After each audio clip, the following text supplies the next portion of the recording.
She ended her days in a cozy 4-bedroom detached house on the edge of a picture-perfect Hampshire village. It was a special place of happy memories where her grandchildren loved to play on a pirate ship in the big garden.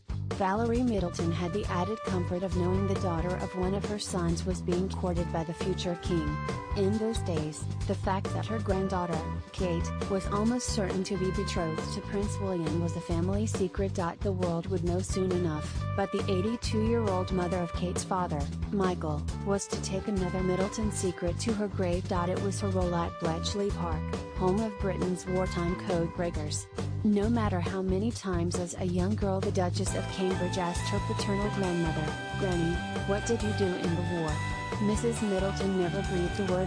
This week, on a visit to a new exhibition celebrating Bletchley's part in the D-Day landings 75 years ago, the Duchess spoke of her sadness that her grandmother could never talk about her wartime role at the secret base. She was so sworn to secrecy that she never felt able to tell us, Kate told visiting school children during her tour of the estate near Milton Keynes. When she was alive, sadly she could never talk about it. What a story she must have had.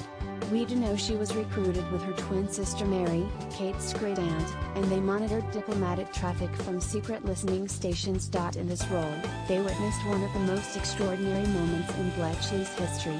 For the twins were on duty when a message was intercepted that Japan had surrendered. This meant they were among the first handful of people, with George VI and Prime Minister Winston Churchill, to learn that World War II was over. But, of course, they could not share the news with anyone.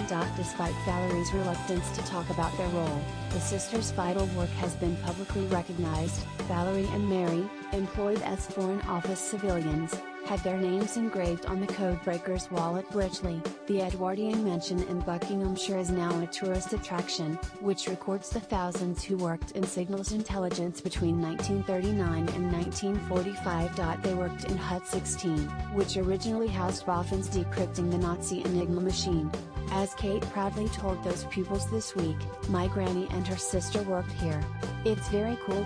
Bletchley's war effort was celebrated in the Oscar-nominated 2015 film The Imitation Game about the brilliant but troubled mathematician Alan Turing. In the war more than 10,000 people worked at Bletchley Park and at its linked locations, and 80% were women.